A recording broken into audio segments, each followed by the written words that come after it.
Hello friends, मैं अंबिका कुमारी और आप देख रहे हैं let's learn with Ambika. BPSC का एग्ज़ाम बहुत ज़्यादा सामने आ चुका है। 19 से आपका एग्ज़ाम स्टार्ट है और इस वक्त आपको बहुत ज़्यादा ज़रूरत है कि प्रैक्टिस सेट को आप अच्छे से लगाएं। और मैंने जितने भी आपको प्रैक्टिस सेट करवाए हैं, अगर इतने भी आप कर जाते हैं तो यकीन मानिए आपका लेवल बहुत हाई हो चुका है, क्योंकि मैंने आपको इजी से लेकर के हार्ड तक के सारे क्वेश्चंस मैंने आपको करवाए हैं। और कंटिन्यू आपको देखना है, जितना कम से कम एटलीस्ट जो अभी मैं आपको प्रैक्टिस सेट करवा रही हूँ, 4 जो अभी करवाया है उसको ज़रूर देख लीजिएगा। और अभी मैं आपको 5 और प्रैक्टिस सेट मैं आपके लिए लेके आऊँगी, जो कि बिल्कुल आपके एग्ज़ाम के पैटर्न के अकॉर्डिंग है। ठीक है, पूरा 80 क्वेश्चन रहेगा, जिसमें 40 क्वेश्चन मैं आपको साहित्य के और 40 क्वेश्चन आपको व्याकरण के देने वाली हूँ। और धीरे धीरे एक एक टॉपिक को हम अच्छे से कवर कर रहे हैं, तो बस आपको मेरे साथ लगे रहना है। कंप्लीट वीडियो को देखिएगा, पूरा क्वेश्चन अटेम्प्ट कीजिएगा और बताइएगा कि 80 में से कितने मार्क्स आपके बन रहे हैं। डेफिनेटली यहाँ से ज़्यादा आपके मार्क्स एग्ज़ाम में आएंगे, ये मैं आपको दावे के साथ कह सकती हूँ, क्योंकि मैं आपको लेवल अच्छे करवा रही हूँ। जो आपके एग्ज़ाम में पूछे जाएंगे फिर वो आपको बहुत ईजी लगने वाले हैं, क्योंकि बीपीएससी अगर 6 to 8 की मैं बात करूँ तो बहुत डीप में आपका साहित्य नहीं पूछता है, और 9 to 10, 11 to 12 तक का ये आपका कवर करेगा पूरा। ठीक है, तो चलिए हम स्टार्ट करते हैं। जितने भी लोग नए जुड़े हैं, चैनल पे सब्सक्राइब करके बेल आइकन ज़रूर दबा लीजिएगा, तभी मेरे वीडियोस की नोटिफिकेशन आपको मिल पाएंगे।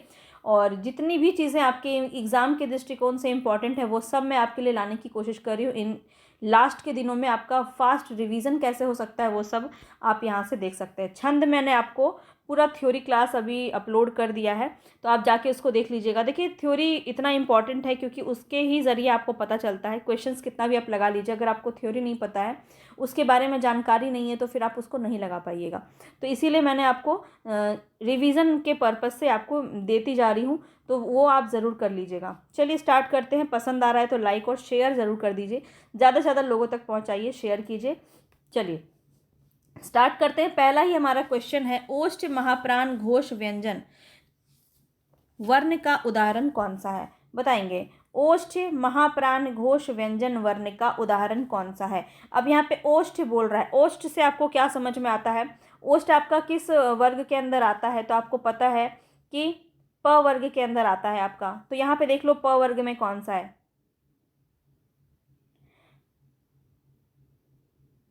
तो यहाँ पे आपका देखिए महाप्राण होना चाहिए और घोष होना चाहिए। महाप्राण का क्या नियम है? तो आपको पता है महाप्राण में आपका 2 और 4, दूसरा और चौथा वर्ण आपका होता है, और व्यंजन में घोष में आपका क्या होता है? तो तीसरा, चौथा और पांचवा होता है। अब यहाँ पे क्या है आपका जो कॉमन है? ये आपका 4 है जो कॉमन है ना? तो 4th नंबर पे कौन सा वर्ण आता है? प फ ब भ। सीधा सीधा इसका राइट ऑप्शन आपका भ हो जाएगा। ठीक है, अगर आप सिर्फ यहाँ महाप्राण को देख के लगाते तो भी आपका आंसर बन जाता कि सिर्फ भ ही जो है आपका महाप्राण के अंदर आता है। मैंने आपको बहुत अच्छे से वर्णमाला करा दिया है, तो उसको आप ज़रूर देख लीजिएगा। वर्णमाला से एक भी क्वेश्चन आपका गलत नहीं होने वाला, क्योंकि पूरा डिटेल में मैंने आपको सारी चीज़ें बताई हैं उसमें। तो यहाँ पे आपका जो है भ राइट ऑप्शन 3rd हो जाएगा। चलिए, क्वेश्चन बहुत ज़्यादा है तो हम जल्दी जल्दी क्वेश्चंस को निपटाने की कोशिश करेंगे। नेक्स्ट क्वेश्चन है हमारा, प्रत्येक वर्ग का दूसरा और चौथा वर्ण क्या कहलाता है? अभी अभी बताया है मैंने आपको। महाप्राण कहलाता है, अल्पप्राण कहलाता है, उत्क्षिप्त व्यंजन कहलाता है, निम्न में से एक से अधिक या निम्न में से कोई नहीं। तो यहाँ पे आपका राइट ऑप्शन हो जाएगा महाप्राण व्यंजन, फर्स्ट ऑप्शन। फटाफट से करेंगे, अपना जो स्पीड है उसको भी आप मेंटेन करके चलिए। तो यहाँ पे देखिए, निम्नलिखित में से पार्श्विक ध्वनि कौन सी है? बताएंगे। पार्श्विक ध्वनि किसे कहते हैं? ण को, ल को, र को, निम्न में से एक से अधिक या निम्न में से कोई नहीं। यहाँ पे जो आपका राइट ऑप्शन है वो क्या हो जाएगा? ल जो है उसको पार्श्विक ध्वनि कहते हैं। ठीक है, पार्श्विक ध्वनि क्या होता है? तो जिन ध्वनियों के उच्चारण में जिह्वा का अग्रभाग यानी कि जीभ का अग्रभाग यानी ऊपर का भाग वत्स का स्पर्श करती है। वत्स मतलब दांत का स्पर्श करती है। जब आप ल बोलते हैं तो आप खुद में ही ये महसूस करेंगे कि आपका जो जीभ का ऊपरी भाग है वो आपके दांत को टच करता है, और दोनों तरफ जो है हवा निकलती है। श्वास जो है वो जिह्वा के दोनों पार्श्व से निकलती है, इसीलिए इसको पार्श्विक ध्वनि कहते हैं। अब आप बिल्कुल नहीं भूलेंगे, तो ल जो है ये आपका पार्श्विक ध्वनि के अंदर आता है, ध्यान रखिएगा, बहुत पूछा जाता है। नेक्स्ट क्वेश्चन है यहाँ पे, परलौकिक शब्द का सही वर्तनी क्या होगा? परालौकिक, पारलौकिक, परालौकिक, निम्न में से एक से अधिक या इनमें से कोई नहीं। थोड़ा सा समय दूंगी ताकि आप इसका आंसर आसानी से कर पाए। यहाँ पे आपका राइट ऑप्शन क्या हो जाएगा? इसको पारलौकिक कहते हैं, ठीक है, पारलौकिक। याद रखिएगा, प में आ की मात्रा रहेगी, पारलौकिक, ठीक है। तो याद रखिए, इस प्रकार से ये लिखा जाता है। आगे बढ़ते हैं, वर्तनी से भी आपका प्रश्न रहेगा। निम्न में से कौन सा उत्तर सही है, बताइए। अनुस्वार पूर्ण अनुनासिक ध्वनि है। वर्ग का पंचमाक्षर अनुनासिक होता है। अनुनासिक के उच्चारण के दौरान नाक से कम और नाक से बहुत कम सांस निकलती है, मुंह से अधिक सांस निकलती है। तो इस प्रकार के क्वेश्चन बहुत ज़्यादा देखने को मिलते हैं। निम्न में से एक से अधिक या निम्न में से कोई नहीं। तो यहाँ पे जो आपका राइट ऑप्शन है वो क्या हो जाएगा, तो सही उत्तर बताना है आपको। और निम्न में से एक से अधिक जो है डी ऑप्शन, यानी कि फोर्थ ऑप्शन आपका यहाँ पे सही हो जाएगा, क्योंकि यहाँ पे सारी बातें सही कही गई है। अनुस्वार जो है वो पूर्ण अनुनासिक ध्वनि है, याद रखेंगे। वर्ग का पंचमाक्षर जो होता है वो अनुनासिक होता है, और अनुनासिक के उच्चारण के दौरान नाक से कम सांस निकलती है और मुंह से अधिक। याद कैसे रखोगे बता देती हूँ। अनुस्वार मतलब नीचे ऊपर बिंदु होती है। अगर आप अंगूर बोलेंगे, अंगूर, अंग बोल के थोड़ा सा पॉज लीजिए, आप बोलिए, खुद से बोलिए अंग। अंग बोलते ही नाक आपका ब्लॉक हो जाता है, मुंह से आप बोल रहे हैं अंगूर, नाक थोड़ी देर के लिए ब्लॉक हो जाता है। आप खुद में ये चीज़ महसूस कर सकते हैं, तो कुछ भी प्रैक्टिकल करके देख लीजिए, आपको याद रह जाएगा। तो यहाँ पे आपका तीनों ही सही है। चलिए आगे बढ़ते हैं। नेक्स्ट क्वेश्चन है यहाँ पे, काकल्य वर्ण कौन सा है, बताएंगे। य, स, ह, निम्न में से एक से अधिक या निम्न में से कोई नहीं। तो यहाँ पे जो आपका राइट ऑप्शन होगा वो क्या हो जाएगा, ध्यान रखेंगे। ह जो है आपका वो काकल्य वर्ण के अंदर आता है। ये कंठ से जो है सांस को बहुत ही तेज़ी से फेंकने के रूप में ये प्रसिद्ध है, और काकल्य वर्ण इसको कहते हैं, ठीक है। ह जब ह बोलते हैं तो बहुत ही गर्म हवा बहुत ही तेज़ी से निकलती है, और यहाँ पे काकल्य वर्ण के अंदर ये आ जाता है, ठीक है, याद रखिएगा। चलिए आगे बढ़ते हैं। जो भी इंपॉर्टेंट है वो सब मैं आपको कराने की कोशिश कर रही हूँ। यहाँ बताएंगे उप विराम चिन्ह का, यहाँ पे बताइए कौन सा यहाँ पे सही हो जाएगा। पिछली बार अर्ध विराम पूछा गया था बीपीएससी तैयारी 3 में, तो याद रखिएगा इस प्रकार का क्वेश्चन पूछा जाता है। बताएंगे यहाँ पे उप विराम कौन सा है, यहाँ पे सभी आपको बताने हैं। तो ये तीनों ही आप मुझे बताइएगा, 1 का ये, 2 का ये और 3 का ये। ऑप्शन में कमेंट बॉक्स में मुझे बताइएगा ये तीनों का क्या क्या नाम है, ठीक है।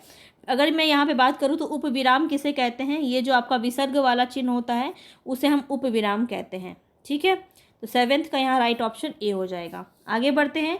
नेक्स्ट क्वेश्चन है, दिए गए शब्दों में शुद्ध वर्तनी का चयन करना है।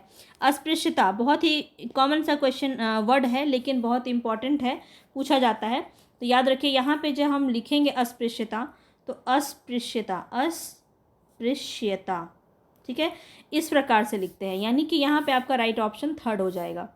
चलिए आगे बढ़ते हैं। नेक्स्ट क्वेश्चन है, इनमें से विकारी शब्द का उदाहरण कौन सा है, बताइए। यथा, आज, परंतु, निम्न में से एक से अधिक या निम्न में से कोई नहीं। अब मैं यहाँ बात करूँ विकारी का मतलब क्या होता है। विकार का मतलब होता है परिवर्तन, ठीक है। विकार का मतलब होता है परिवर्तन। यहाँ पे पूछा जा रहा है कि परिवर्तन वाले शब्द कौन से हैं। तो आपको पता है कि संज्ञा के आधार पे, सर्वनाम, लिंग, वचन, भेद के आधार पे जो परिवर्तन होता है उसे हम विकारी शब्द कहते हैं। और यहाँ पे आप देख रहे हैं यथा, आज और परंतु, ये तीनों ही अविकारी शब्द हैं, और यहाँ पे आपका राइट ऑप्शन हो जाएगा 5th नंबर, ठीक है, क्योंकि यहाँ पे कोई भी विकारी शब्द नहीं है। याद रखिएगा, बहुत इंपॉर्टेंट है, इस प्रकार से घुमाया जा सकता है आपको। तो इसी सब क्वेश्चन में आपका जो है 5 ऑप्शन आपको हानिकारक हो सकता है। हालांकि हर एक क्वेश्चन का आंसर आपका ऐसा नहीं है कि 1, 4 और 5 ही होगा, लेकिन कुछ क्वेश्चन में ऐसे मिल जाएंगे और वही आपको फंसा सकता है। दिए गए शब्द में बताना है भाववाचक संज्ञा क्या होगी। सर्वे, सर्वस्व, सर्वत्र, निम्न में से एक से अधिक या निम्न में से कोई नहीं। बताएंगे इसका राइट ऑप्शन क्या हो जाएगा। भाववाचक संज्ञा, तो आप जान रहे हैं कि भाववाचक संज्ञा किस प्रकार से आपका होता है।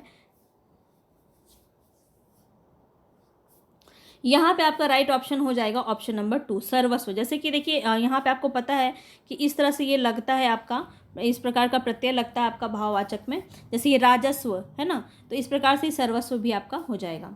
चलिए आगे देखते हैं। निम्नलिखित में से कौन निजवाचक सर्वनाम नहीं है, बताइए। निज, हम, आप, निम्न में से एक से अधिक या निम्न में से कोई नहीं। यहाँ पे आपका राइट ऑप्शन क्या होगा, ध्यान रखेंगे, बहुत ही ज़्यादा इंपॉर्टेंट है, बताइए।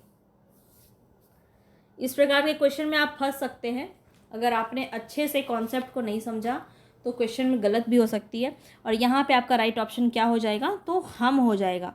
हम आपका निजवाचक सर्वनाम नहीं होता। हालांकि हम देखिए बात करते हैं तो इस प्रकार से हम अपने लिए हम शब्द का प्रयोग करते हैं, लेकिन व्याकरण की दृष्टि से ये आपका गलत हो जाएगा।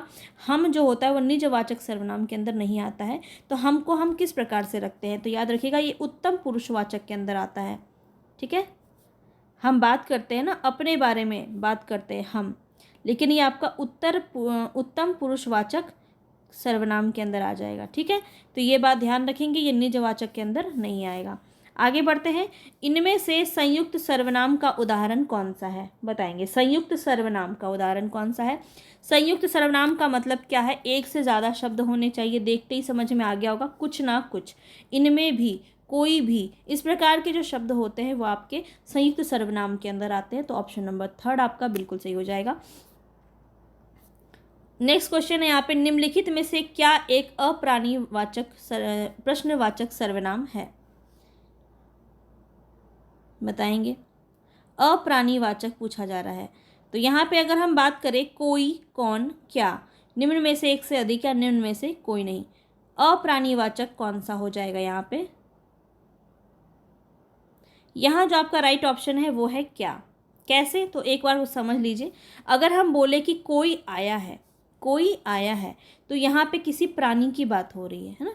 कोई व्यक्ति है, कोई जीव है, या कुछ भी हो सकता है, वो कोई प्राणी हो सकता है, वो कोई है जो आया है। कौन आया है, तो कौन भी आपका प्राणीवाचक के अंदर आता है कि कोई तो आया है ना। लेकिन अगर पूछे क्या आया है, तो क्या क्या आया है, ये आपका वस्तु को प्रेजेंट कर रहा है। ठीक है, क्या आया है, कुछ तो आया है, लेकिन कोई व्यक्ति यहाँ पे प्रेजेंट नहीं हो रहा है, तो इसलिए अप्राणीवाचक के अंदर आ जाएगा। तो इस प्रकार से कुछ भी आपका पूछा जा सकता है, इसलिए मैं आपको खोज खोज के करवा रही हूँ, ताकि कुछ भी आपका जो है छूटे नहीं। और अगले जो हम प्रैक्टिस सेट करेंगे ना 5, वो बहुत इंपॉर्टेंट रहेंगे, क्योंकि मैं आपको कोशिश कर रही हूँ कि सब कुछ कराया जाए, कुछ भी छोड़ा ना जाए। ठीक है, ताकि हर एक प्रकार से अगर हम कर लेंगे तो कहीं से भी, कहीं ना कहीं से तो आपका देखने को मिलेगा यहाँ से। अब देखिए, पदबंध से प्रश्न है यहाँ पे, उस जैसा जिंदा दिल इंसान मिलना कठिन है। तो यहाँ पे क्या हो रही है, क्रिया विशेषण पदबंध, विशेषण पदबंध, संज्ञा पदबंध, एक से अधिक या इनमें से कोई नहीं। उस जैसा दिल, जो रेखांकित पदबंध है वो बताना है आपको। तो यहाँ पे आपका राइट ऑप्शन क्या होगा, बताएंगे। थोड़ा सा समय दे रही हूँ ताकि आप इसका आंसर कर पाएँ। यहाँ पे जो आपका राइट ऑप्शन होगा वो हो जाएगा ऑप्शन नंबर 2, विशेषण है। ये क्या है, जिंदा दिल। किस प्रकार का इंसान है वो, कैसा इंसान है। जब हम कैसा बोलते हैं ना, तो वो विशेषण को डिस्क्राइब करता है। बचपन से आप पढ़ते आ रहे होंगे, describing word is a object adjective, है ना। तो जब हम डिस्क्राइब करते हैं कि कैसा, मतलब जिंदा दिल इंसान है, तो ये क्या हो रहा है, विशेषता बताया जा रहा है। तो विशेषण पदबंध है, सीधा सीधा राइट ऑप्शन आपका 2 हो जाएगा। आगे देखिए, नेक्स्ट क्वेश्चन है यहाँ पे, पहली पुस्तक वापस करो में पहली जो है ये क्या है, बताइए। गणनावाचक विशेषण है, क्रमवाचक विशेषण है, आवृत्तिवाचक विशेषण है। ये सब आपका संख्यावाचक के अंदर आता है। अब आप बोल रहे होंगे, सोच रहे होंगे कि विशेषण में तो हमने ये देखा ही नहीं है, भेद में ये कहाँ से आ गया, गणनावाचक, क्रमवाचक, आवृत्तिवाचक। तो ये आपका संख्यावाचक के अंदर आता है। संख्यावाचक तो पढ़ा होगा ना आपने विशेषण में, तो ये संख्यावाचक के ही अंदर आता है, इसका भेद है। तो यहाँ पे बताएंगे राइट ऑप्शन क्या हो जाएगा। ये जो पहला, दूसरा, तीसरा, चौथा, इस प्रकार के जो शब्द होते हैं वो आपके किसके अंदर आते हैं, गणनावाचक, क्रमवाचक, आवृत्तिवाचक। तो ध्यान रखेंगे यहाँ पे आपका राइट ऑप्शन क्या हो जाएगा, ये आपका क्रमवाचक के अंदर आता है। ठीक है, चलिए आगे बढ़ेंगे नेक्स्ट क्वेश्चन पे। नेक्स्ट क्वेश्चन है यहाँ पे आपका, विशेषणों में तुलना के आधार पर कितनी अवस्थाएं होती हैं। अब बताना है आपको विशेषण में कितनी अवस्थाएं होती हैं। 2 होती हैं, 3 होती हैं, 4 होती हैं, निम्न में से एक से अधिक होती हैं, या फिर कोई भी नहीं। तो यहाँ पे आपका राइट ऑप्शन हो जाएगा, कितनी होती है, 3 होती हैं। कैसे, तो जैसे हम बात करें, एक होता है आपका मूलावस्था, मूलावस्था, एक होता है उत्तरावस्था, उत्तरावस्था, एक होता है उत्तमावस्था। ठीक है, उत्तमावस्था। जैसे कि अगर हम बात करें इसका एक एग्जाम्पल, तो मूलावस्था क्या है, जैसे कोई भी एक शब्द जो आपका विशेषता में आ गया, जैसे कोमल, तो यहाँ पे आपका क्या लग जाएगा, कोमलतर। यहाँ क्या लग जाएगा, कोमलतम। ठीक है, अधिक, अधिकतर, अधिकतम, इस प्रकार से आपका ये बनता है। चलिए आगे बढ़ते, क्रिया के रूपांतरण को क्या कहते हैं, विशेषण कहते हैं। क्रिया के रूपांतरण को क्रिया कहते हैं, कारक कहते हैं। वाच्य कहते हैं, क्या कहते हैं? तो आप सभी बहुत अच्छे से जानते होंगे कि क्रिया के रूपांतरण को वाच्य कहते हैं। तो देखिए आपका परिभाषिक जो भी आपका टर्म्स है, जो अभी आपका परिभाषिक शब्द है, उसको ध्यान में रखिएगा, क्योंकि परिभाषा से क्वेश्चन आपका बहुत पूछा गया है पिछली बार। तो ध्यान में रखिएगा, इस प्रकार से क्वेश्चन आपका बन सकता है। मैंने कोशिश की है कि जिस प्रकार का क्वेश्चन आपका बना है, क्वेश्चन पेपर मैं लेके बैठती हूँ कि इसी प्रकार से मैं कोशिश करूँ कि और कुछ अच्छा बेहतर जो है क्वेश्चन बनाया जा सके, जो आपको जानना इंपॉर्टेंट है, जो आपके कॉन्सेप्ट को क्लियर करे। जिस क्रिया का फल कर्ता पर ना पड़कर कर्म पर पड़े उसे कौन सी क्रिया कहते हैं? तो बहुत ही इजी है, सकर्मक क्रिया, अकर्मक क्रिया, पूर्वकालिक क्रिया बताएंगे। यहाँ पे राइट ऑप्शन क्या है? देखिए कर्म पे पड़ रहा है तो क्या हो जाएगा? सकर्मक क्रिया। तो आपको पता है ना कि जब कर्ता का कर्म पे पड़ता है फल, तो यहाँ पे जब क्रिया का फल कर्ता पर ना पड़ के कर्म पे पड़े, कर्म पे पड़ेगा तो सकर्मक हो जाएगा, और कर्ता पे पड़ेगा तो अकर्मक हो जाएगा, है ना। चलिए नेक्स्ट क्वेश्चन है, बुढ़िया धीरे धीरे चबा रही है। इस वाक्य में धीरे धीरे जो है ये किस प्रकार का क्रिया विशेषण है? बताइए। रीतिवाचक है, परिमाणवाचक है, कालवाचक है, क्रिया विशेषण आपको बताना है। यहाँ पे राइट ऑप्शन आपका क्या हो जाएगा? तो ध्यान रखिएगा, यहाँ पे जो राइट ऑप्शन है वो है रीतिवाचक क्रिया विशेषण। ठीक है, तो धीरे धीरे क्या है? यहाँ पे रीतिवाचक है। चलिए आगे बढ़ते हैं नेक्स्ट क्वेश्चन पे। नेक्स्ट क्वेश्चन है, क्रिया विशेषण एक भेद है अव्यय का, क्रिया का, निपात का भेद है, या फिर एक से अधिक ऑप्शन यहाँ सही है, या फिर कोई नहीं? बताएंगे। ईमानदारी से आपको आंसर करना है, ईमानदारी से, बिल्कुल कोई चीटिंग नहीं। ईमानदारी से करके बताना कि 80 में कितने मार्क्स आपके बन रहे, कमेंट बॉक्स में ज़रूर बताना। ठीक है, कितने आपके बन रहे हैं। एटलीस्ट जो गलत होता है वही काउंट कर लिया करो कि हाँ इतने गलत हो रहे, तो आप खुद ही समझ जाओगे कि 80 में कितना आपका सही हुआ। ये बहुत इंपॉर्टेंट है, और जो नहीं बन रहा है ना उसका थ्योरी देखो जाके। यही ज़रूरत होता है प्रैक्टिस करने का। सिर्फ प्रैक्टिस करते जाएंगे, जो नहीं आ रहा है उसको आप देखेंगे ही नहीं, तो फिर वो इंक्रीज़ कैसे होगा आपका? नेक्स्ट टाइम जब आप करेंगे तो वो आपका बन जाएगा, क्योंकि आपने उसको पढ़ लिया है अच्छे से। तो ध्यान रखिएगा, इस प्रकार से आपको याद रखना है, करना है अच्छे से। 10 दिन जो भी आपका बचा है समय, इसको अच्छे से करना है। ये हमने कर लिया था ना? अच्छा नहीं किया है अभी हमने इसको। तो क्रिया विशेषण एक भेद है, किसका भेद है ये आपको बताना था। यहाँ पे आपका राइट ऑप्शन हो जाएगा अव्यय का ये भेद है। ठीक है, चलिए तो ईजी था। आगे बढ़ते। समानाधिकार किस अव्यय का भेद है? बताइए। समानाधिकार जो है, समानाधिकार ये समुच्चय बोधक का भेद है, क्रिया विशेषण का भेद है, संबंध बोधक का भेद है, या फिर एक से अधिक ऑप्शन सही है, या फिर कोई भी नहीं? तो यहाँ पे आपका राइट ऑप्शन क्या हो जाएगा? ध्यान रखेंगे, समुच्चय बोधक का ये भेद है। ठीक है, समुच्चय बोधक का भेद है, यहाँ पे फर्स्ट ऑप्शन आपका सही हो जाएगा। आगे बढ़ते हैं। नेक्स्ट क्वेश्चन है, निम्नलिखित में से कौन सा शब्द पुल्लिंग है? बताइए। दया, भाषा, माया, निम्न में से एक से अधिक, या निम्न में से कोई नहीं? पुल्लिंग शब्द बताना है आपको। अब ये कैसे आपको पता करेंगे आप? तो वाक्य बना लिया करो। ठीक है, दया से क्या हो गया यहाँ पे? आपका दया या फिर आपकी दया? आपकी दया होता है ना, तो ये आपका स्त्रीलिंग है। भाषा, हमारी भाषा, हमारा भाषा नहीं बोलते, हमारी भाषा, हमारी मातृभाषा हिंदी है, इस प्रकार से। तो भाषा क्या है? आपकी स्त्रीलिंग है। तुम्हारी माया अपरंपार है, लीला तुम्हारी अपरंपार है, तो यहाँ भी माया भी आपका स्त्रीलिंग है। तो यहाँ पे पुल्लिंग शब्द आपका है ही नहीं। फिफ्थ ऑप्शन यहाँ पे आपका सही हो जाएगा। आगे बढ़ते हैं। नेक्स्ट क्वेश्चन, निम्न में से कौन सा शब्द सदैव एक वचन में प्रयुक्त होता है? बताइए। सहायता, पुस्तक, पौधा, निम्न में से एक से अधिक, या फिर निम्न में से कोई नहीं? तो यहाँ पे आपका राइट ऑप्शन क्या होगा? ध्यान से क्वेश्चन को समझते हुए पढ़ेंगे। निम्न में से कौन सा शब्द जो है वो सदैव एक वचन में प्रयुक्त होता है? तो यहाँ पे हम बात करें तो बहुत ही इजी क्वेश्चन है, दिमाग लगाने की बात है ये, बहुत ही ज़्यादा इजी है। अब सहायता को आप क्या लिखते हैं? मैं आपको बहुत सारी सहायताएं करूँगी, ऐसे बोलते हैं क्या? नहीं बोलते हैं। तो सिर्फ ये आपका सहायता ही है जो आपका सिर्फ एक वचन में ही प्रयोग होता है। जैसे पुस्तक का आप पुस्तकें लिखते हैं, पौधा का पौधे लिखते हैं, तो ये दोनों तो आपका बहुवचन में प्रयोग हो रहा है। तो सीधा सीधा आप इसको प्रयोग करके देख लो ना। प्रैक्टिकल जितना आप करेंगे, व्याकरण आपको उतना आसानी से समझ में आएगा। ठीक है, अब देखिए शिक्षक का बहुवचन क्या होगा? शिक्षकों, शिक्षिकाएँ, शिक्षक ही हो जाएगा। निम्न में से एक से अधिक ऑप्शन सही है, या फिर कोई नहीं? बताएंगे। शिक्षक का बहुवचन, फटाफट से बताइएगा। यहाँ पे आपका कोई भी सही नहीं है, फिफ्थ ऑप्शन आपका सही हो जाएगा। क्यों? क्योंकि शिक्षक का जो बहुवचन होता है वो शिक्षकों नहीं होता है। बहुत सारे शिक्षकों को शिक्षकों नहीं बोलते हैं हम लोग, क्या बोलते हैं? तो शिक्षक गण बोलते हैं। क्या बोलते हैं? शिक्षक गण।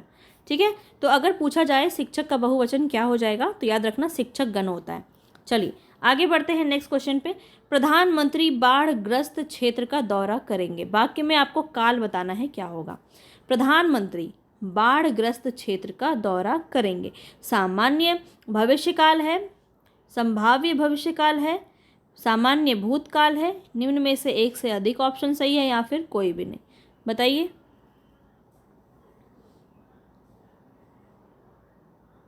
फटाक से बताइए, तब तक हम पानी पी लें।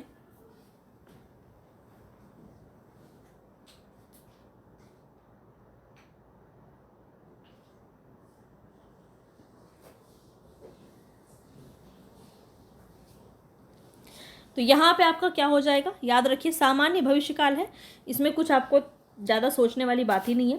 प्रधानमंत्री बाढ़ग्रस्त क्षेत्र का दौरा करेंगे, तो सीधा सीधा बोला जा रहा है करेंगे, अभी किया नहीं है, तो क्या है ये, सीधा सीधा सामान्य भविष्यकाल के अंदर चला जाएगा। आगे बढ़ते हैं। अकर्मक धातुओं से बनने वाला और सदैव एक वचन पुल्लिंग और अन्य पुरुष की क्रिया वाला वाच्य कौन सा संभव है।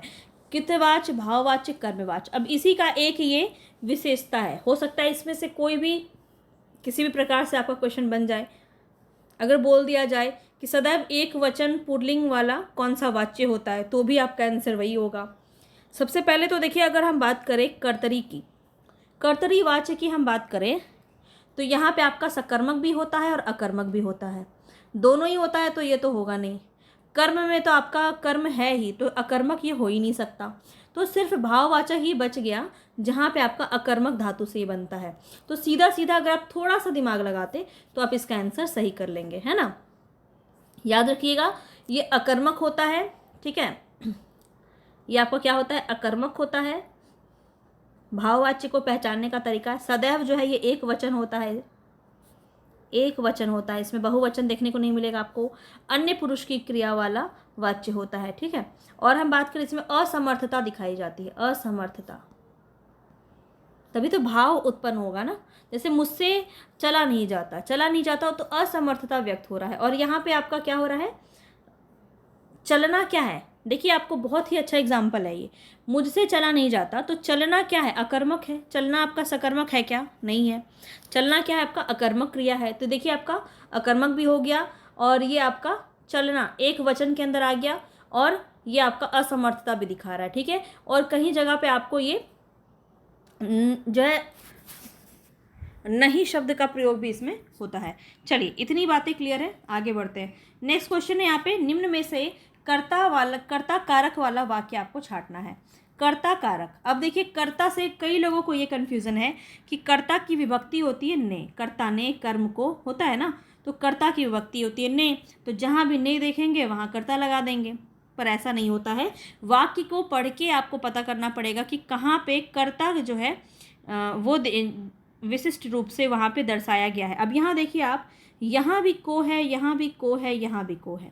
मोहन को जाना है, शीला को रोटी खिलाओ, शाम को मत आना, तो यहाँ हर जगह आपका को लगा हुआ है। अब यहाँ पे आपको कर्ता छांटना है, और आपका ये मैं आपको बता देती हूँ कि फिफ्थ ऑप्शन आपका नहीं होगा, ठीक है।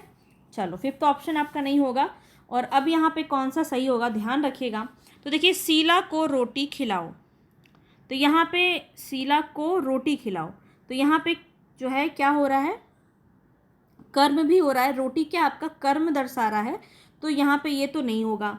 शाम को मत आना, तो शाम को मत आना ये भी आपका नहीं हो जाएगा। मोहन को जाना है, मोहन यहाँ पे कर्ता है, और कर्ता को विशिष्ट रूप से दिखाया गया है कि मोहन को जाना है। यहाँ पे कोई कर्म नहीं है, किसी भी प्रकार से कोई बाधा उत्पन्न नहीं किया गया है, तो सीधा सीधा यहाँ पे राइट ऑप्शन आपका फर्स्ट हो जाएगा, ठीक है। इस प्रकार से आपको ध्यान रखना है। तो एक और मैंने कारक का ऑप्शन क्वेश्चन लिया है ताकि आप और अच्छे से इसको समझ पाएँ। अब यहाँ देखिए क्या लिखा है, मोहन ने सोहन को गुब्बारे दिए। अब देखिए कर्म में आपका को होता है ना, कर्म में आपका को होता है। यहाँ पे देखिए रेखांकित भी है आपका सोहन को, बस ये सोहन को देखते ही क्या आप कर्म लगा देंगे, बहुत बहुत बहुत गलत हो जाएगा। ठीक है, तो मोहन ने सोहन को गुब्बारे दिए। कोई भी चीज़ हम किसी को अगर देते हैं तो वो आपका संप्रदान में आ जाएगा, क्योंकि के लिए, सोहन के लिए हम उसको गुब्बारे दे रहे हैं। तो देना जो है, एक देने का जो कर्म है वो आपका संप्रदान के अंदर चला जाता है। तो सेकंड ऑप्शन आपका यहाँ पे सही हो जाएगा। आगे बढ़ते हैं। नेक्स्ट क्वेश्चन है, उत्पत्ति के आधार पर शब्दों का 4 भेद किया गया है और निम्नलिखित में से कौन सा भेद है जो गलत है। देखिए, आपको शब्द भेद मैंने बहुत अच्छे से कराया हुआ है। कल नहीं होगा तो मैं आपको कल शब्द भेद एक बार क्लास दे दूंगी, आप उसको अच्छे से देख लेना, क्योंकि ये सब इतने छोटे छोटे टॉपिक हैं जिसको आप ध्यान भी नहीं देते हैं, और यहाँ से क्वेश्चन बन जाता है और बहुत ही ज़्यादा कन्फ्यूज़न होता है और क्वेश्चन को गलत भी करता है। तो जो छोटे टॉपिक है उसको तो आपको और अच्छे से कर लेना चाहिए, जहाँ से कोई कन्फ्यूज़न का कोई चांस ही ना हो। तो शब्द भेद जाके ज़रूर देखिएगा, ठीक है, कल डाल दूंगी मैं आपको शब्द भेद। तो उत्पत्ति के आधार पर शब्दों के 4 भेद हैं, सब आपको देख लेना चाहिए। उत्पत्ति के आधार पे, रूप के आधार पे, प्रयोग के आधार पे, सब आपको एक बार देख लेना चाहिए। अब यहाँ पे मैं बात करूँ तो कौन सा हमारा सही ऑप्शन होगा, तो देखिए, रचना के आधार पे होता है यौगिक। ठीक है, यौगिक यहाँ पे आपका सही हो जाएगा। रचना के आधार पे आपके 3 होते हैं ना, रूढ़, योग रूढ़ और यौगिक शब्द। तो ये 3 होते हैं, वो आपके किसके आधार पे होते हैं, रचना के आधार पे। उत्पत्ति के आधार पे तत्सम, तद्भव, ये सब आपका हो जाता है। चलिए, देशज विदेशज है ना, चलिए ये सब आपको याद रखना है, उत्पत्ति के आधार पे है ये। ठीक है, चलिए आगे बढ़ते हैं। नेक्स्ट क्वेश्चन है यहाँ पे, निम्नलिखित में से तत्सम शब्द कौन सा है, बताएंगे। आँख, आशीष, अक्षर, निम्न में से एक से अधिक, या फिर निम्न में से कोई नहीं। बताएंगे यहाँ पे आपका राइट ऑप्शन क्या हो जाएगा। ठीक है, आई होप आपने आंसर कर लिया होगा। यहाँ पे आपका राइट ऑप्शन क्या हो जाएगा, ऑप्शन नंबर 4। निम्न में से एक से अधिक ऑप्शन यहाँ पे आपका सही है। कैसे सही है, तो यहाँ याद रखिए, आशीष जो दिया हुआ है ये आपका, इसका आशीष हो जाता है, आशीष। ठीक है, इसका तद्भव अगर हम बनाएं। अक्षर का आपको पता है आखर हो जाता है, आखर, आखर हो जाता है, या फिर अक्षर ऐसे लिख देते हैं, अक्षर। तो याद रखिएगा, कोई भी आपका एक हो सकता है। तो ये आपका तद्भव शब्द है और इसका तत्सम ये है। तो 2 और 3 दोनों सही हैं, इसलिए आपका राइट ऑप्शन 4 हो जाएगा, इनमें से एक से अधिक। चलिए, अलमारी किस भाषा का शब्द है। जब मैं आपको शब्द भेद कराए यहाँ पे जब भी कराया है तो उसमें सारा कुछ बताया हुआ है कि कैसे आपका देशज शब्द में क्या क्या आता है, विदेशज में कौन सा शब्द आता है। तो बहुत इंपॉर्टेंट है, बिल्कुल जाके देख लीजिएगा एक बार, हो सकता है एग्जाम में यहाँ से क्वेश्चन आपका बन जाए, तो कुछ भी छोड़ना नहीं है। अब यहाँ बताना है आपको अरबी, पुर्तगाली, फारसी। तो देखिए, अलमारी बहुत ही फेमस है, हो सकता है आपसे कुछ अलग पूछ ले। अलमारी तो काफ़ी बार पूछा गया है, तो आपको आंसर याद हो गया होगा। तो यहाँ पे आपका राइट ऑप्शन है पुर्तगाली, है ना, पुर्तगाली। अब मैं अगर कुछ आपको बताऊँ थोड़ा बहुत, तो पुर्तगाली के अंदर कौन कौन सा आता है। पुर्तगाली के अंदर अगर हम बात करें तो तंबाकू भी इसी के अंदर आता है, तंबाकू, तंबाकू काफ़ी पूछा जाता है। बाल्टी, साबुन, ठीक है, साबुन, कमीज़, कमीज़, ये सारे आपके जो है पुर्तगाली वाले शब्द हैं। फारसी की अगर हम बात करें, फारसी की, तो फारसी में आपका कौन सा आ जाएगा, जैसे कि आराम, आराम शब्द आपका काफ़ी पूछा जाता है।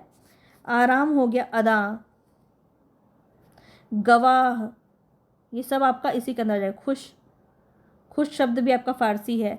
अरबी की अगर बात करें, अरबी, तो अरबी के अंदर आपका कौन कौन सा आ जाएगा, याद रखिए, किताब, किताब आपका अरबी शब्द है। अच्छा, ये मुझे आप कमेंट बॉक्स में बताना कि हिंदी कौन सा शब्द है। ये बहुत ही फेमस क्वेश्चन है और पूछा जा सकता है, हिंदी कौन सा शब्द है मुझे आप बताएंगे। अरबी की बात कर रहे हैं हम, तो यहाँ किताब, गरीब हो गया, गरीब। इसके बाद फ़कीर, फ़कीर, फ़कीर भी आपका अरबी शब्द है। अदालत, अदालत आपका काफ़ी पूछा जाता है, अदालत, ठीक है, अदालत आपका अरबी शब्द है। इसके बाद कलम हो गया, कलम भी आपका क्या है, अरबी शब्द है। तो इस प्रकार से आपको याद रखना पड़ेगा। हिंदी कौन सा शब्द है मुझे कमेंट बॉक्स में बताइएगा। एक्टिव रहिए थोड़ा आप भी, ताकि आपको भी दिमाग में जोर पड़े और आपको याद रहे ज़्यादा समय तक।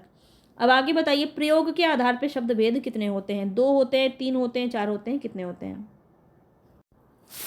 तो यहाँ पे प्रयोग के आधार पे शब्द भेद अगर हमसे पूछा जा रहा है तो क्या हो सकता है यहाँ पे राइट ऑप्शन। तो याद रखिएगा, यहाँ पे जो आपका राइट ऑप्शन हो जाएगा वो हो जाएगा 2। ठीक है, प्रयोग के आधार पे 2 होते हैं। कौन कौन, प्रयोग के आधार पे विकारी, विकारी शब्द और अविकारी शब्द। ठीक है, याद रखिएगा, प्रयोग के आधार पे विकारी शब्द और अविकारी शब्द, दो तो आपको यहीं पे याद हो गया इसी क्लास में।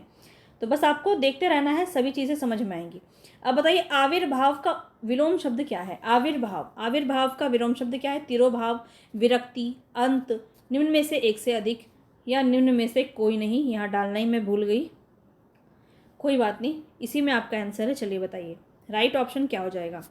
आविर्भाव का विलोम शब्द क्या होगा? तो याद रखिए, यहाँ पे आपका राइट ऑप्शन नंबर ए हो जाएगा, तिरोभाव। ठीक है, चलिए आगे बढ़ते हैं। नेक्स्ट क्वेश्चन है खिन्न। खिन्न का विलोम शब्द क्या होगा? मुदित, विखिन्न, भूल, निम्न में से एक से अधिक, या निम्न में से कोई नहीं। बताएंगे राइट ऑप्शन यहाँ पे क्या होगा? 34 का राइट ऑप्शन क्या हो जाएगा? खिन्न का विलोम शब्द। तो यहाँ पे ध्यान रखिए, खिन्न का विलोम शब्द होता है मुदित। ठीक है, ए ऑप्शन यहाँ पे आपका सही हो जाएगा। आगे बढ़ते हैं नेक्स्ट क्वेश्चन पे।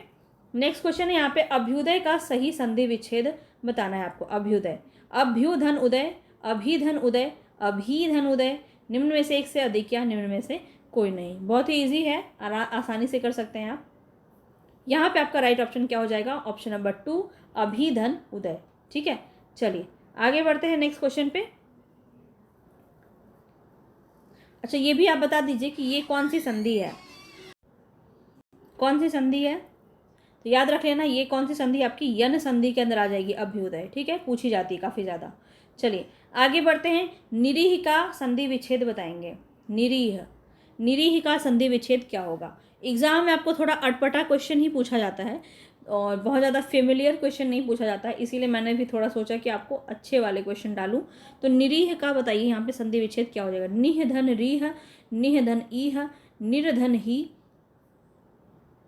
निम्न में से एक से अधिक, या निम्न में से कोई नहीं। तो यहाँ पे आपका राइट ऑप्शन क्या हो जाएगा? सोच लो थोड़ा सा।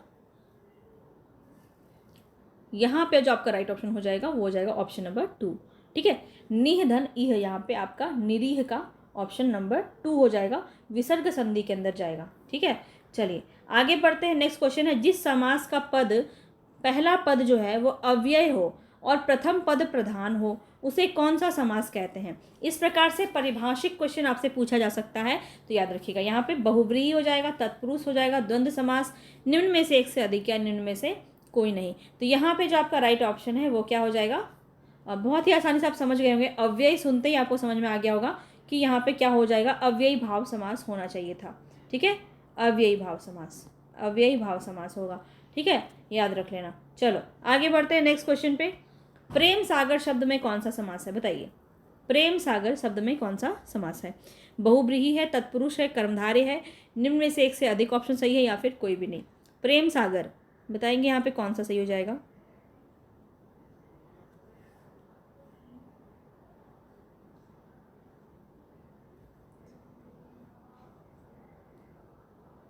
तो यहाँ पे हो जाएगा आपका तत्पुरुष समास। ठीक है, 2 ऑप्शन आपका बिल्कुल सही हो जाएगा, तत्पुरुष समास। प्रेम सागर, प्रेम का सागर, संबंध के अंदर चला जाएगा ये, संबंध तत्पुरुष समास।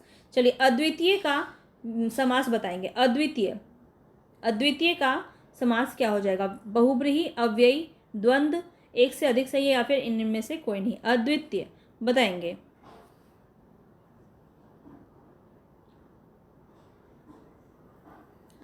ये आपका गलत हो सकता है, अगर आप ध्यान से समझेंगे तो सही भी हो सकता है। बताइए कौन सा यहाँ पे सही हो जाएगा? बहुव्रीहि, अव्ययी भाव, द्वंद्व, या फिर एक से अधिक, या कोई भी नहीं। तो यहाँ पे जो आपका राइट ऑप्शन हो जाएगा वो हो जाएगा बहुव्रीहि समास। कैसे हो जाएगा? अगर इसको हम तोड़ेंगे तो कैसे तोड़ेंगे?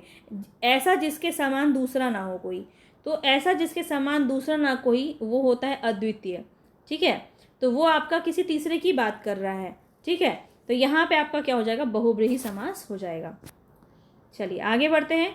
नेक्स्ट क्वेश्चन है, निम्नलिखित में से मिश्र वाक्य बताएंगे आप कौन सा है? मेरे आते ही वर्षा होने लगी, उसके जाने के बाद वर्षा होने लगी, जो ही वह घर से निकला वर्षा होने लगी, निम्न में से एक से अधिक ऑप्शन सही है, या फिर कोई भी नहीं। बहुत ईजी है ये तो, आसानी से कर लेंगे।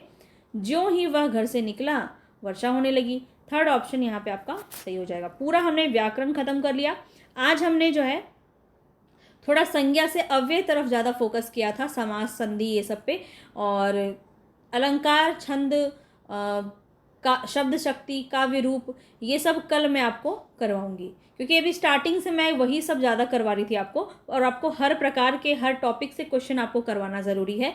और इस 10 प्रैक्टिस सेट में आपका पूरा व्याकरण ख़त्म करने की कोशिश कर रही हूँ कि आपको एटलीस्ट सबके बारे में पता हो, है ना, और उससे आप खुद से लगा के देख पाएंगे कि कौन सा टॉपिक आपका हो रहा है और कौन सा टॉपिक आपका नहीं हो रहा है। बस यही आपको आकलन करना, और इसी के लिए जो है आपको ये प्रैक्टिस सेट कराई जा रही है, ताकि आप समझ पाएँ कि आपकी तैयारी कैसी है और आपको किस चीज़ पे ध्यान देने की ज़रूरत है।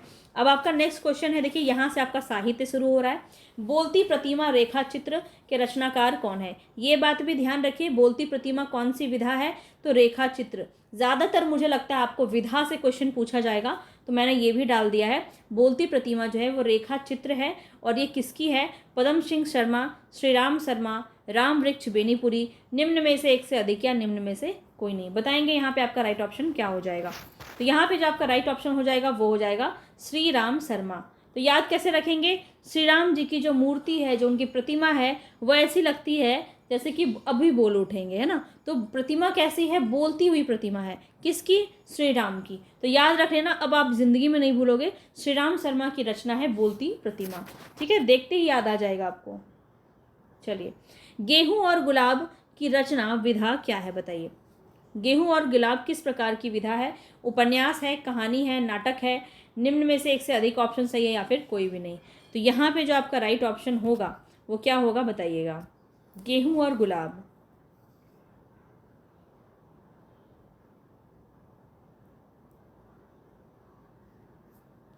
तो याद रखिए, ये जो है आपका 5th ऑप्शन सही हो जाएगा। निम्न में से कोई भी ऑप्शन यहाँ पे सही नहीं है, क्योंकि उपन्यास भी नहीं है, ये कहानी भी नहीं है, और ये नाटक भी नहीं है।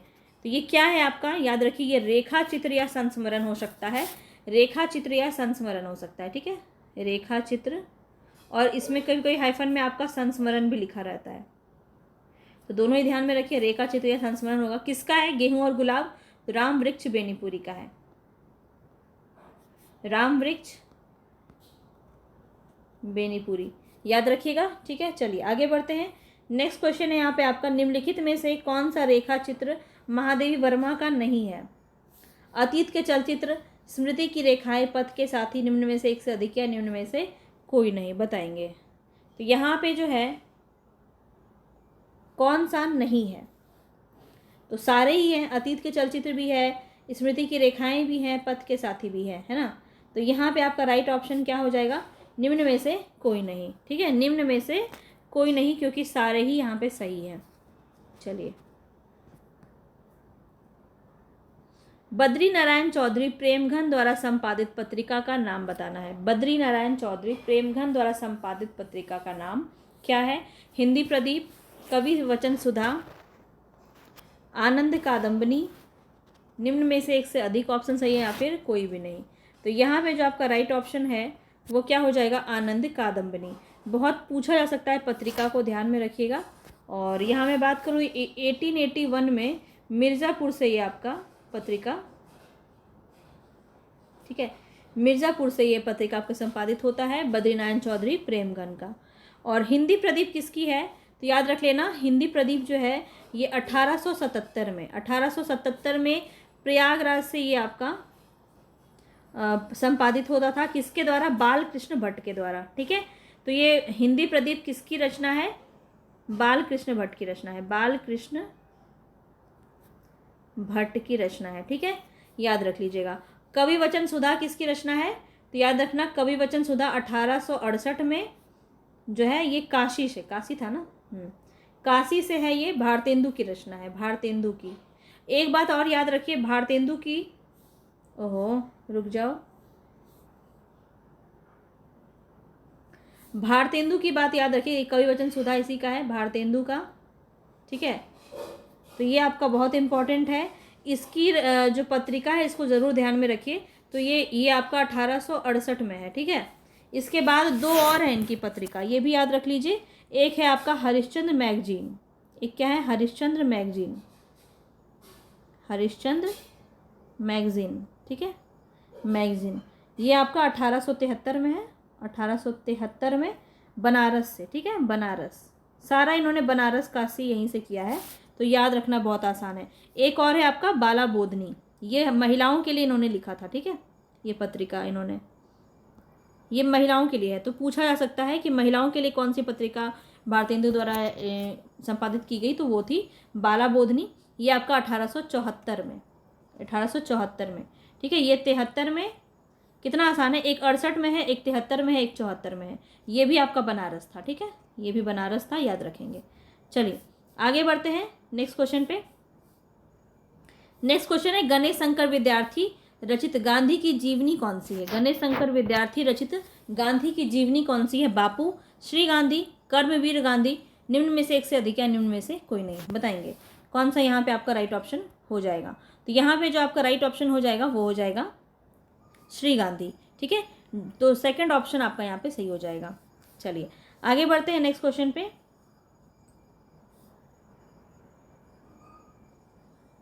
अकाल पुरुष गांधी, बताएंगे ये जीवनी किसकी रचना है? किसने इस जीवनी की रचना की है? अकाल पुरुष गांधी बहुत ही ज़्यादा इंपॉर्टेंट है,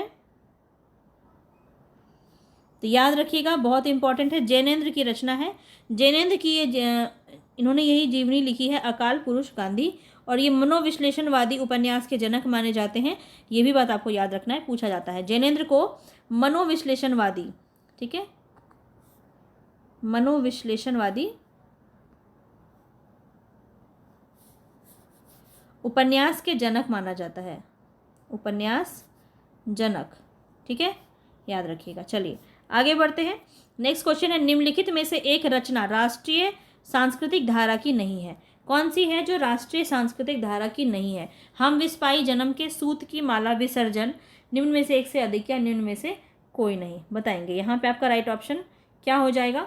तो यहाँ पे अगर हम बात करें तो यहाँ पे सारी ही रचना राष्ट्रीय सांस्कृतिक धारा की है, तो फिफ्थ ऑप्शन यहाँ पे आपका सही हो जाएगा। हम विस्पाई जन्म के, ये किसकी रचना है? तो बालकृष्ण शर्मा नवीन की रचना है, ठीक है। मैं बोल देती हूँ, यहाँ लिखने में बहुत टाइम जाएगा। बालकृष्ण शर्मा नवीन, ठीक है, ये बालकृष्ण शर्मा नवीन की रचना है, याद रखिएगा, बहुत इंपॉर्टेंट है। सूत की माला अगर हम बात करें तो ये हरिवंश राय बच्चन की है, और विसर्जन किसकी है? मैथिली शरण गुप्त की है, ठीक है। विसर्जन से याद आया, विसर्जन नाम से एक और रचना है, वो काव्य कृति है। मैं बात करूं मैथिली शरण गुप्त की, तो मैथिली शरण गुप्त की ये नाट्य कृति है। क्या है? नाट्य कृति है। और एक और विसर्जन रचना है, एक और विसर्जन रचना है, वो किसकी है? उदय शंकर भट्ट की है, उदय शंकर भट्ट की है, ठीक है, उदय शंकर भट्ट की है। और ये किस विधा में है? तो ये काव्य है, ठीक है, ये काव्य है। और ये क्या है? नाटक है। तो ये दोनों बात अलग है, याद रखेंगे।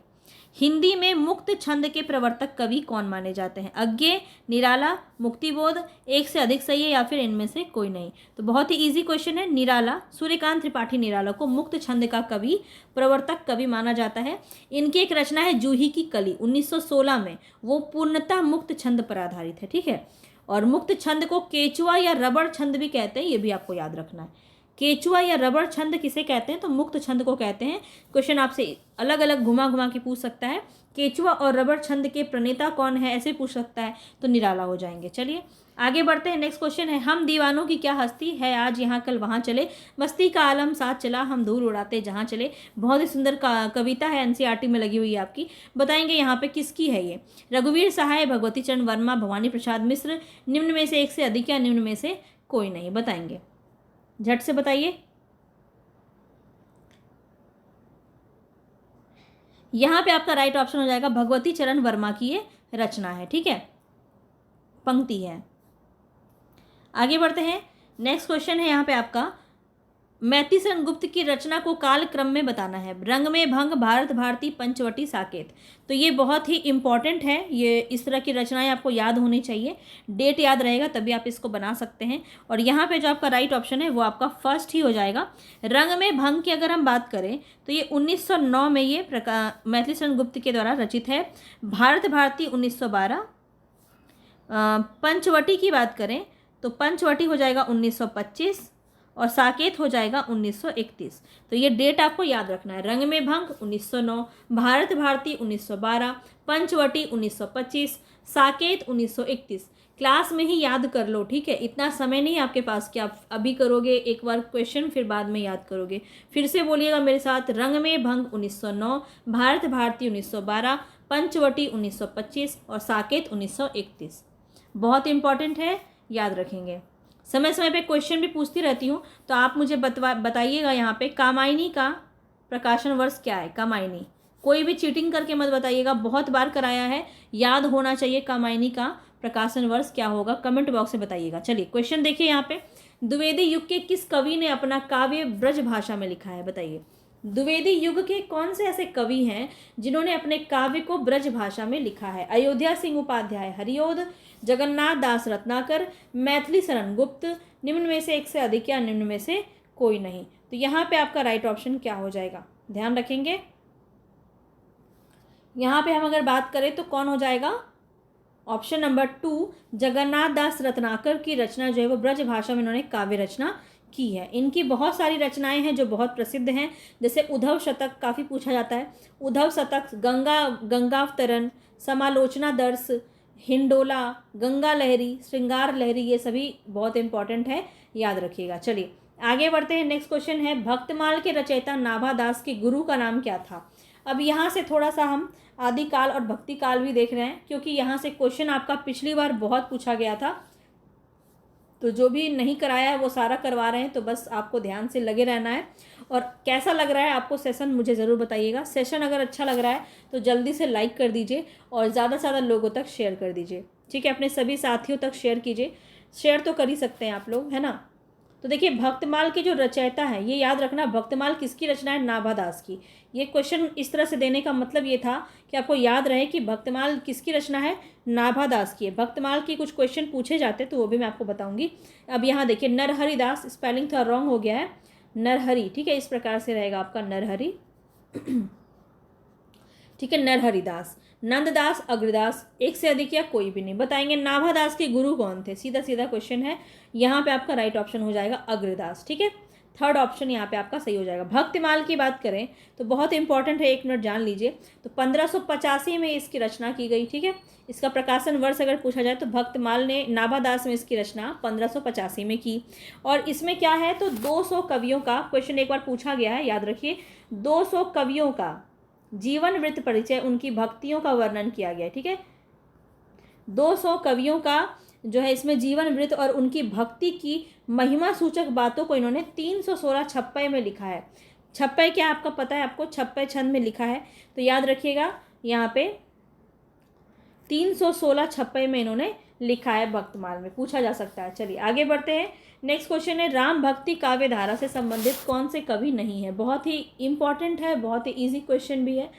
स्वामी अग्रदास, प्राणचंद चौहान, गदाधर भट्ट, निम्न में से एक से अधिक या कोई भी नहीं। बताएंगे कौन सा यहाँ पे सही हो जाएगा। तो यहाँ पे जो है आपका राइट ऑप्शन वो हो जाएगा गदाधर भट्ट। ये आपके राम भक्ति शाखा से नहीं है, ये कृष्ण भक्ति शाखा से है, ठीक है। कृष्ण भक्ति शाखा से है, याद रखिएगा, गदाधर भट्ट, ठीक है, गदाधर भट्ट। आगे बढ़ते हैं। नेक्स्ट क्वेश्चन है, सिया राम मैं सब जग जानी, करहूँ प्रणाम जोरी जुग पानी। तो ये जो पंक्ति है ये तुलसीदास की है, सभी जानते होंगे, तो इनको काफ़ी बार सुना होगा आपने। अब ये बताना है कि किस दार्शनिक सिद्धांत की व्यंजना की गई है इसमें, ठीक है। इस पंक्ति में तुलसीदास ने किस दार्शनिक सिद्धांत की व्यंजना की है, अद्वैतवाद की, द्वैतवाद की, विशिष्टाद्वैतवाद की।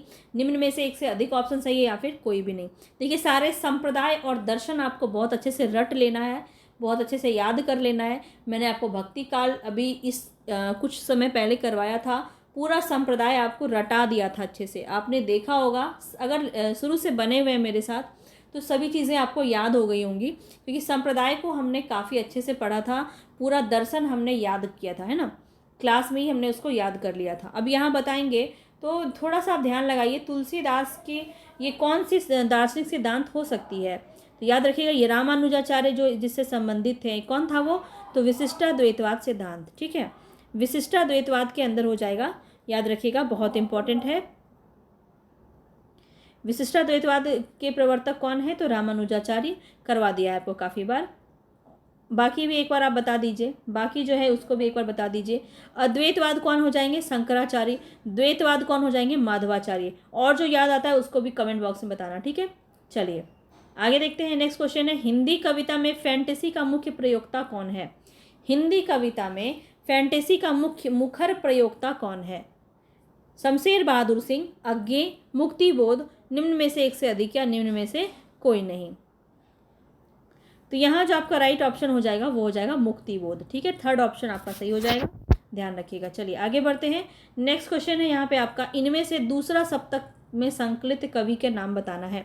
सप्तक को बिल्कुल छोड़ना नहीं है, सप्तक बार बार मैं आपको करवा रही हूँ, याद रखिएगा, बहुत इंपॉर्टेंट है। दूसरा सप्तक यहाँ बताइए। रघुवीर सहाय, केदारनाथ सिंह, शमशेर बहादुर सिंह, निम्न में से एक से अधिक या निम्न में से कोई नहीं। तो यहाँ पे जो आपका राइट ऑप्शन होगा वो क्या हो जाएगा, याद करके जल्दी से आंसर कीजिए।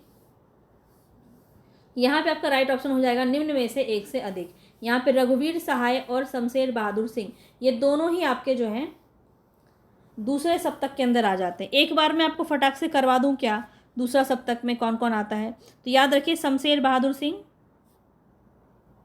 शमशेर बहादुर, समझ में आ जाएगा, शमशेर बहादुर सिंह। और कौन थे? भवानी प्रसाद, भवानी प्रसाद मिश्र, ठीक है। इसके बाद शकुंत माथुर, शकुंत माथुर या शकुंतला माथुर, एक ही बात है, ठीक है। इनसे हमने प्रीवियस क्वेश्चन किया था। इसके बाद कौन हो जाएंगे? हरिनारायण घनश्याम व्यास, हरिनारायण घनश्याम व्यास, हरिनारायण घनश्याम व्यास। इसके बाद कौन है? नरेश मेहता, नरेश मेहता, नरेश मेहता, मेहता, ठीक है। उसके बाद धर्मवीर भारती, धर्मवीर भारती, सुन रहे हैं ना, अगर नहीं भी दिख रहा है तो। और दूसरा उसके बाद हो जाएगा रघुवीर सहाय, ठीक है। तो ये आपके कुल 7 हैं, सब में साथ साथ ही होता है तार सप्तक, याद रखिएगा, बहुत इंपॉर्टेंट है। नेक्स्ट क्वेश्चन है, इनमें तार सप्तक से संबंधित कौन सा कथन सही नहीं है? बताइए, तार सप्तक से संबंधित कौन सा कथन सही नहीं? तार सप्तक का मतलब क्या होता है? पहला वाला, सबसे पहला वाला। तीसरा सप्तक का प्रकाशन वर्ष सन 1959 में हुआ, तो चौथा सप्तक का सन 1979 में हुआ। शकुंतला माथुर की रचनाएं तीसरे सप्तक में संकलित है। निम्न में से एक से अधिक गलत है या फिर सारे ही गलत हैं? को सारे सही हैं, बताइए। तो यहाँ पे आपको नहीं वाला बताना है। तो देखिए यहाँ पे ये कथन आपका सही दिया है कि तीसरे सप्तक का जो प्रकाशन वर्ष है वो 1959 है। चौथा सप्तक का प्रकाशन वर्ष 1979 है।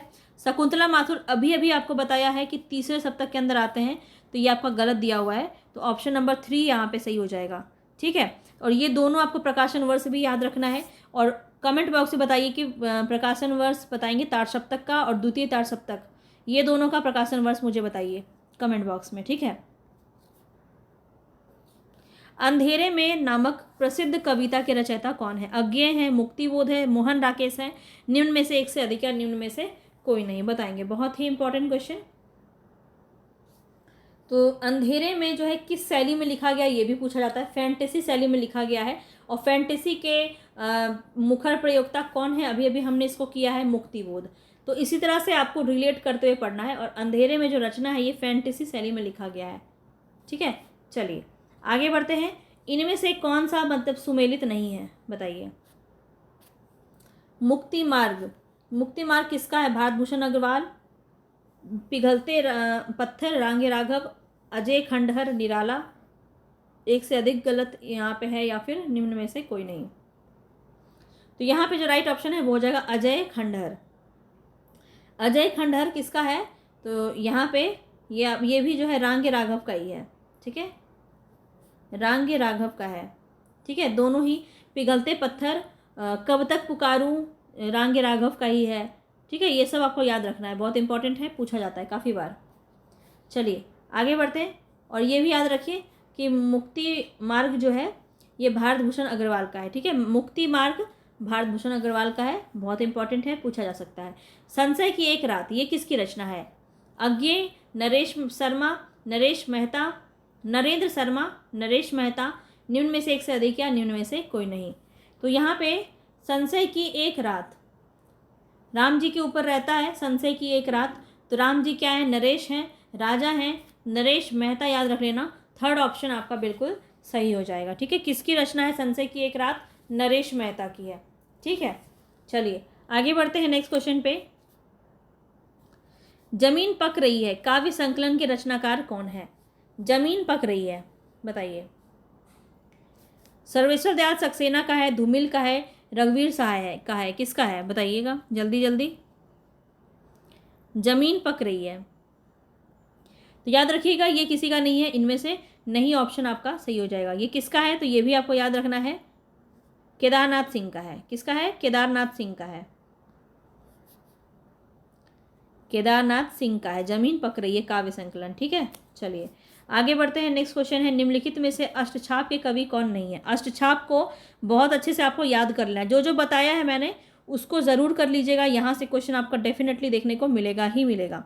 ठीक है, अष्टछाप पूरा क्रम से मैंने आपको बताया हुआ है। ठीक है, कुंभन दास, सूरदास, परमानंद दास, इस तरह से आपको पूरा याद करवाया था मैंने, आपको याद आ रहा होगा। अब यहाँ बताइए अष्टछाप के कौन कवि नहीं है? तो रैदास नहीं है, थर्ड ऑप्शन यहाँ पे आपका सही हो जाएगा। ठीक है, चलिए आगे बढ़ते हैं। इनमें से अकबर दरबार में नवरत्नों के में शामिल कौन कवि यहाँ पे हो जाएंगे? कौन ऐसे कवि हैं जो अकबर के दरबार में नवरत्न में शामिल थे? रस खान, रहीम, अमीर खुसरो, एक से अधिक, या फिर इनमें से कोई नहीं? फटाफट से बताइए। यहाँ पे आपका राइट ऑप्शन हो जाएगा रहीम। ठीक है, जिनको खाने खाना की उपाधि प्राप्त थी, और रहीम जो है अब्दुल रहीम खाने खाना के नाम से प्रसिद्ध थे, और ये जो है नवरत्न में शामिल थे अकबर के दरबार में। चलिए आगे बढ़ते हैं। अष्टछाप के कवियों में किनमें पिता पुत्र का संबंध था? ये मुझे बताना है, बताइए फटाक से बताइए। नंददास और कृष्णदास क्या पिता पुत्र थे? कुंभन दास, चतुर्दास पिता पुत्र थे? परमानंद दास और कृष्णदास पिता पुत्र थे, या फिर कोई भी नहीं थे? सब मुझे बताइए झट से। अष्टछाप के कवियों में दो पेयर था, दो जोड़ा था जो पिता पुत्र का था। ठीक है, जिसमें से एक जो थे वो वल्लभाचार्य के शिष्य थे और एक विट्ठलनाथ के शिष्य थे। तो ये आपको बहुत अच्छे से समझ में आ जाएगा कि कुंभन दास जो थे वो वल्लभाचार्य के शिष्य थे, और चतुर्भुज दास किसके शिष्य थे? विट्ठलनाथ के शिष्य थे। ठीक है, और दोनों पिता पुत्र थे, ये भी याद रखना है। चलिए आगे बढ़ते हैं। नेक्स्ट क्वेश्चन है कि किस आचार्य के दार्शनिक सिद्धांत को भेदा भेदवाद के नाम से भी जाना जाता है? भेदा भेदवाद के नाम से जाना जाता है, कौन है? रामानुजाचार्य, निम्बार्काचार्य, मध्वाचार्य, एक से अधिक, या कोई भी नहीं? बताइए। 65 में राइट ऑप्शन क्या हो जाएगा? तो याद रखिएगा यहाँ पे जो आपका राइट ऑप्शन होगा वो हो जाएगा निम्बार्काचार्य। ठीक है, अब भेदा भेदवाद क्या है? इसी को संकादिक संप्रदाय भी कहते हैं, इसी को हंस संप्रदाय भी कहते हैं, इसी को कुमार संप्रदाय भी कहते हैं। ठीक है, ये सारे नाम है, भेदा भेदवाद भी कहते हैं। तो इनका जो दर्शन था वो क्या था? द्वैता द्वैतवाद, द्वैता द्वैतवाद। ठीक है, द्वैता द्वैतवाद, तो ये आपको याद रखना है। ठीक है, निम्बार्काचार्य का दर्शन पूछा जा सकता है। आगे बढ़ते हैं। नेक्स्ट है यहाँ पे राधा वल्लभ संप्रदाय का प्रवर्तक कौन था? वल्लभाचार्य, हित हरिवंश, स्वामी हरिदास, निम्न में से एक से अधिक, या निम्न में से कोई नहीं? तो राधा वल्लभ संप्रदाय के प्रवर्तक कौन हो जाएंगे? वल्लभाचार्य हो जाएंगे, बताइए जल्दी से। नहीं होगा, नाम को देख के कंफ्यूज नहीं होना है। हित हरिवंश यहाँ पे बिल्कुल सही हो जाएगा। हित हरिवंश के जो हैं वो राधा वल्लभ संप्रदाय के प्रवर्तक माने जाते हैं। वल्लभाचार्य किसके हो जाएंगे? शुद्धाद्वैतवाद है ना। और स्वामी हरिदास जो है, ये हरिदास यहाँ पे आप सखी संप्रदाय से संबंधित है। ये सखी संप्रदाय, इसी को टट्टी संप्रदाय भी कहते हैं, टट्टी संप्रदाय भी इसी को कहते हैं। तो याद रखिएगा, क्वेश्चन यहाँ से बन सकता है। चलिए आगे बढ़ते हैं। प्रबंध चिंतामणि के रचयिता कौन है? बताइए। प्रबंध चिंतामणि, दामोदर पंडित, कवि आसगु, रोड़ा कवि, एक से अधिक, या कोई भी नहीं? बताइए।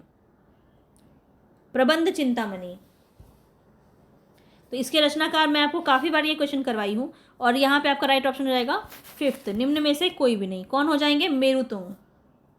कौन हो जाएंगे? याद रखिएगा, मेरुतुंग।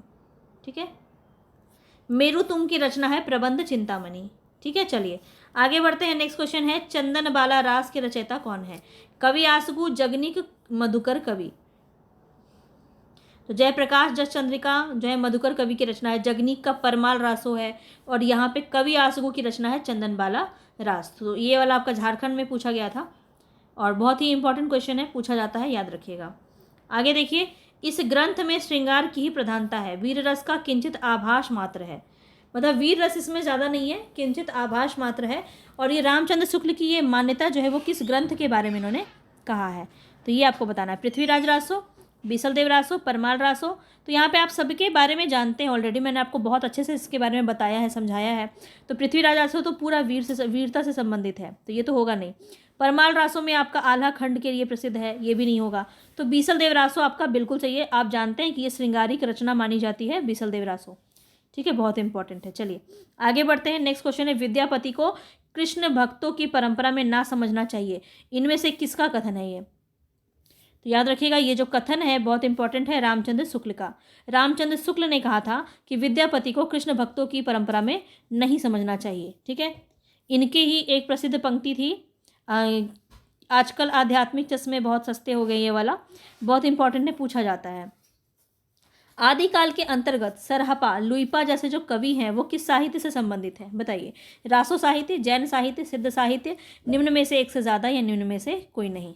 तो यहाँ जो आपका राइट ऑप्शन होगा वो क्या हो जाएगा, ऑप्शन नंबर 3, सिद्ध साहित्य से संबंधित है। ठीक है, सिद्ध साहित्य से संबंधित है सरहपा, लुइपा, डोम्बिपा, है ना, बहुत इंपॉर्टेंट है सिद्ध साहित्य, याद रखिएगा।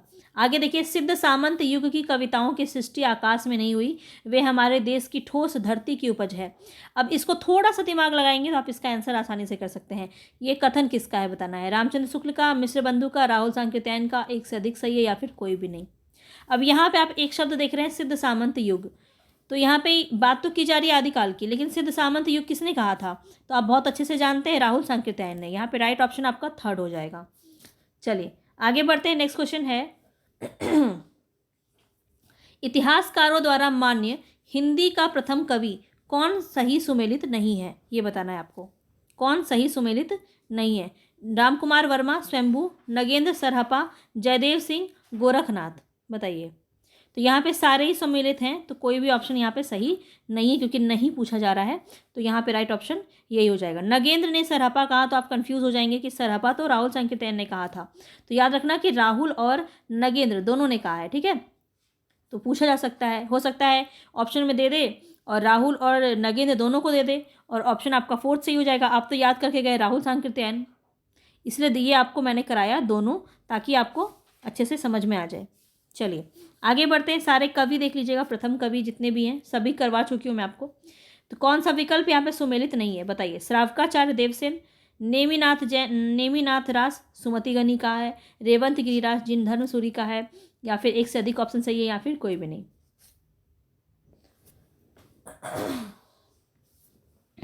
यहाँ पे जो आपका राइट ऑप्शन हो जाएगा वो हो जाएगा ऑप्शन नंबर 3। रेवंत गिरिराज किसकी रचना है, जिन धर्म सूरी की नहीं है, विजय सेन सूरी की रचना है। ठीक है, विजय सेन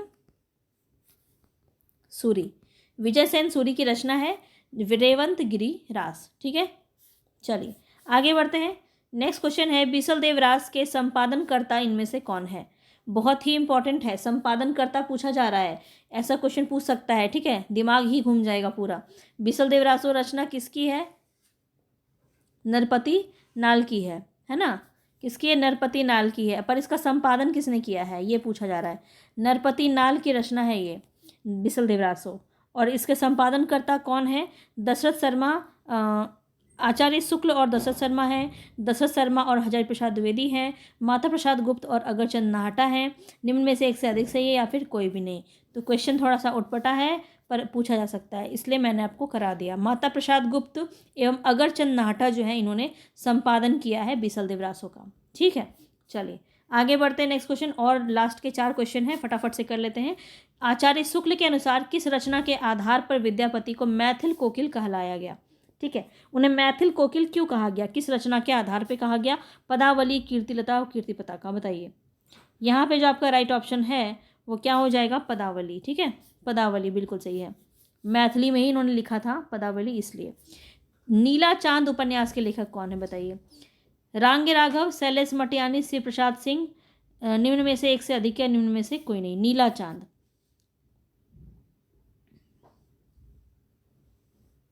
तो याद रख लेना, नीलकंठ के ऊपर नीला चांद है यानी कि शिव जी के ऊपर, तो शिव प्रसाद सिंह यहाँ पे आपका सही हो जाएगा।